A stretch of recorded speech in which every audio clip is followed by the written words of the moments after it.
राष्ट्रीय भीमसेना पार्टी ने केंद्र राज्य सरकारों पर तीखे आरोप लगाते हुए कहा है कि सरकार के घोषित करोड़ों के राहत पैकेज का लाभ गांवों तक नहीं पहुंच रहा है। पार्टी ने चेतावनी दी है कि यदि किसानों के खातों में राहत राशि समय पर नहीं पहुंची और गौ रक्षा के नाम पर किसानों पर हो रहे उत्पीड़न को नहीं रोका गया तो वो सड़कों पर उतरकर जबरदस्त आंदोलन करेंगे। पार्टी ने कहा कि अधिकारी और मीडिया बार बार राहत पैकेज की बात कर रहे हैं, मगर जमीनी हकीकत कुछ और है। किसानों के खाते खाली हैं, फसलें नष्ट हो चुकी हैं और किसान असहाय महसूस कर रहे हैं।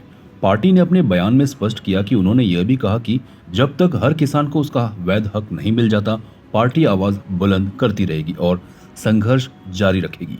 पार्टी ने अपने गुहार को दो बड़े मुद्दों में संक्षेपित किया है। राहत राशि का तत्काल पारदर्शी वितरण।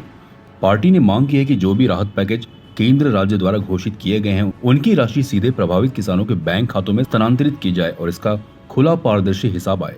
साथ ही स्थानीय स्तर पर वितरण में देरी, अनियमितता या दलाली की शिकायतों की स्वतंत्र और त्वरित जांच की मांग की गई।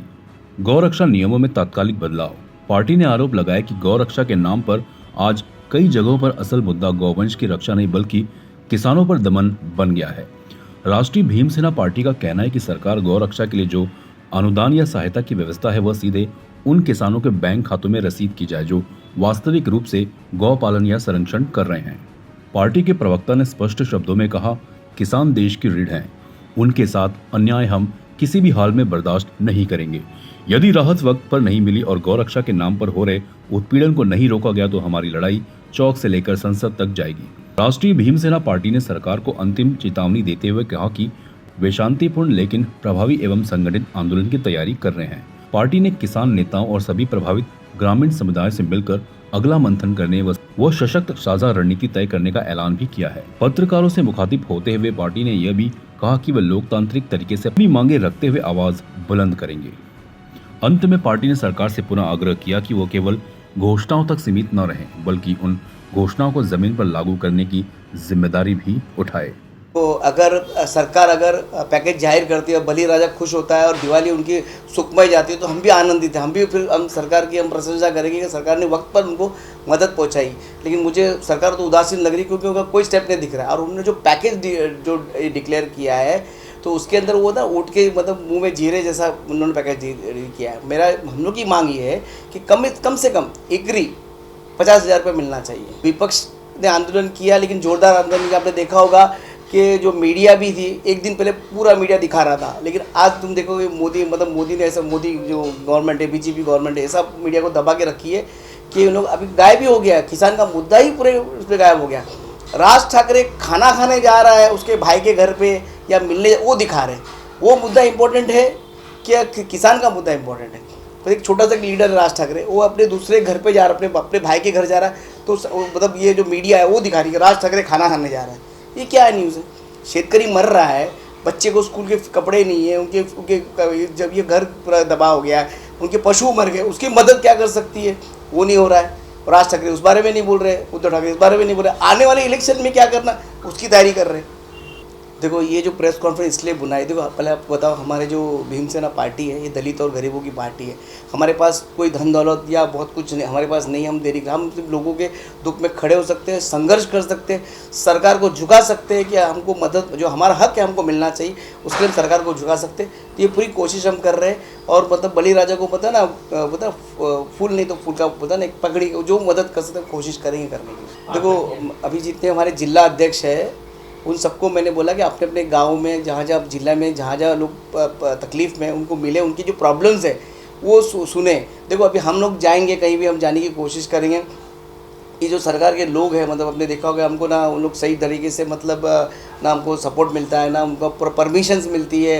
ये लोग उल्टा हमको जाने को बाहर निकलने। अभी आज ये प्रेस कॉन्फ्रेंस हम घर के अंदर कर रहे हैं, अभी हम परमिशन मांगते हैं, हमको कहीं और करना है तो शायद वो प्रेस कॉन्फ्रेंस की परमिशन नहीं मिलती। आप क्या बोल रहे हैं उसके पहले बताओ, क्योंकि ये लोग चाहते ही नहीं कि सरकार के खिलाफ कोई बोले।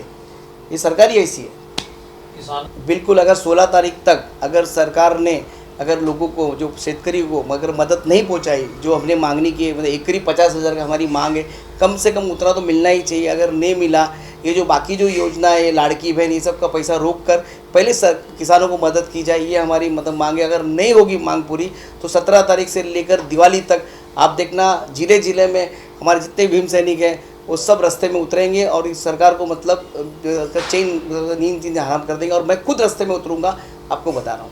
आपने 50,000 रुपये कम से कम मिनिमम हम 50,000 मांग रहे हैं, क्योंकि तो आपने देखा होगा शेतकरी का फसल तो बर्बाद हुए जो मिट्टी जो होती, जो किसान की जो खेतों की मिट्टी वो बह गई है, वो तो समझो 50,000 में कुछ होने वाला नहीं। लेकिन फिर भी होता है ना, कुछ नहीं तो मतलब फूल की पाकड़ी सरकार ने मदद करनी चाहिए, ये वो बहुत ज़रूरी है, इसलिए हमने 50,000 की मांग की है।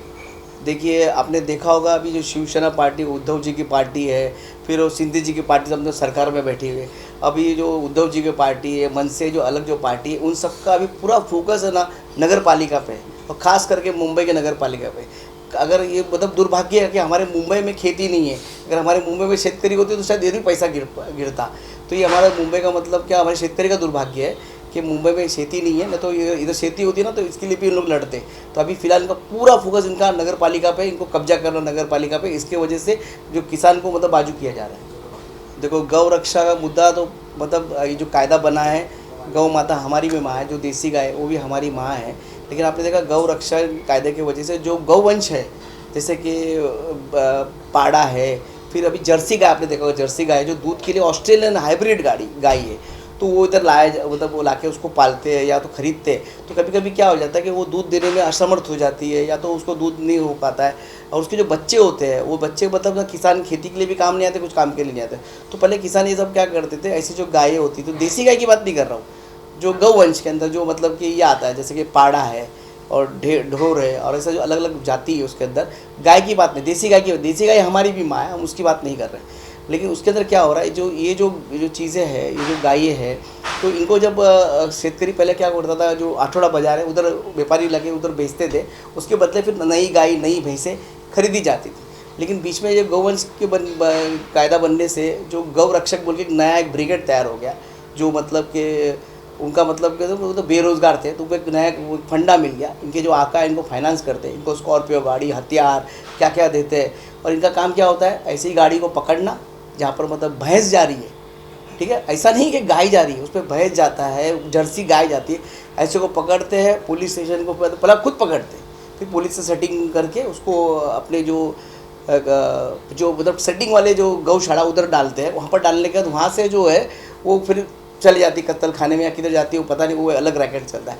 तो ये जो किसान है उसके अंदर जो मतलब ये जो इस तरह होने की वजह से किसान जो बेचकर जो नए गाय ले लेता था वो ले नहीं पा रहा है। अच्छा, अभी ये जो व्यापारी लोग पहले जर्सी गाय को ले लेते थे, या पाड़े को या पाठ को ले लेते थे, पाठ गाय को, पाठ भैंस को ले लेते थे, वो डर के मारे ले रहे, तो अभी वो किसान तो उसको भूखा नहीं मार सकता, तो लास्ट में उसको खुला छोड़ देता है। कहीं ना कहीं इसके लिए बहुत बड़ा रैकेट चलाया जा रहा है, कत्ल खाने को लेकर बेचने का। बिल्कुल, जो गौ रक्षण कायदे का मतलब बहुत दुरुपयोग हो रहा है, क्योंकि सरकार ने ना हिंदुओं को खुश करने के लिए ना एकदम मतलब बिना रिसर्च किए, बिना समझ के, आगे का पीछे का सब कुछ करके उसको नहीं करना चाहिए। खुश करने के लिए सरकार ने गौ रक्षक कायदा बना दिया। इसकी वजह से ना उसका मतलब जो अभी एक्शन का रिएक्शन या होता है ना इम्पैक्ट, तो अभी हो रहा है। अब शेतकरी मर रहा है, ठीक है, इससे मतलब हिंदुओं को लेना देना नहीं है। इसमें जो शेतकरी जो पालता था, जो भैंस गाय जो पालता है, और इसके अंदर जो गौ रक्षक बोल के जो ये जो बने, उनको मेरा गौ रक्षक जो ब्रिगेड उनको बोलना ये है, और गौशाला जो चला रहे हैं उनको ये बोलना ये है, जो बहुत बड़े बड़े जो जैन समाजी लोग का गौशाला है, उनको ये मेरा बोलना ये है कि आप लोग है ना, जो जिसके पास देसी गाय है, जो तबेले में गाय है, उनके जो बेचारे पालते हैं उसको, गाय को पालते हैं, तो उनके पास जब गाय का मतलब जो प्रॉब्लम होता है, तो चारा देना है, उनका मतलब गोबर उठाना है, उनका जो सेवा करना है, तो गौ रक्षक वो सेवा क्यों नहीं करते? वो क्यों नहीं सेवा करते? मेरा गौ रक्षक को विनती, अगर आपको सही में गाय से प्यार है, तो गौ रक्षक जो जहाँ गाय पली जाती है उसको डायरेक्ट चारा दे, गोबर उठाए, सबको साफ़ सफाई करे, वो ख्याल रखे, वो भी पाड़ेगा। और सरकार को भी विनती है कि जहाँ शेतकरी है उसको डायरेक्ट मतलब जो बेनिफिट है वो शेतकरी के अकाउंट में दे, तो गौशाला को देने की ज़रूरत क्या है? क्योंकि गौशाला की है ना, गौशाला की ऐसी हालत है, आप जाके देखना कि उनके इन्वेंट्री में 500-400 गाय दिखेगी, और वास्तव में उस स्थिति में 25 भी नहीं मिलेगी आपको, गाय भैंस मिलेगी भी नहीं। और गौशाला का नाम गौशाला है, पर आप देखोगे जो रेड में पकड़ी जाती है वो भैंसें होती है, या पाड़ा होता है, या कुछ और जाति होती है। वो गौशाला उनको लेने की ज़रूरत क्या है? जब उनको दिया जाता है तो उन्होंने मना करना चाहिए। और पुलिस ने भी अगर कोई रेड करते हैं तो वेटेरियन डॉक्टर को ला के वो चेक करे कि वो गाय है कि देसी गाय है क्या भैंस है क्या पाड़ा है क्या गौवंश का कौन सा मतलब ये है, वो आपको देखकर फिर उसके ऊपर मतलब FIR किया जाए, क्योंकि उसमें शेतकरी ही मरता है लास्ट में, बाकी किसी का कुछ नहीं जाता है। अपील करता हूँ कि हम लोग इस बार दिवाली नहीं मनाएंगे, इस बार काली दिवाली होगी, और जहाँ जहाँ भी मतलब दिवाली का मतलब प्रोग्राम होने वाला होगा या लोग सेलिब्रेट करते होंगे, वहाँ पर जाके हम घोषणाबाजी करेंगे, उनका निषेध करेंगे। CEN न्यूज देश प्रदेश की ताजा तरीन खबरों के लिए CEN न्यूज को सब्सक्राइब करें और रहें पल पल की खबर से हर पल बाखबर।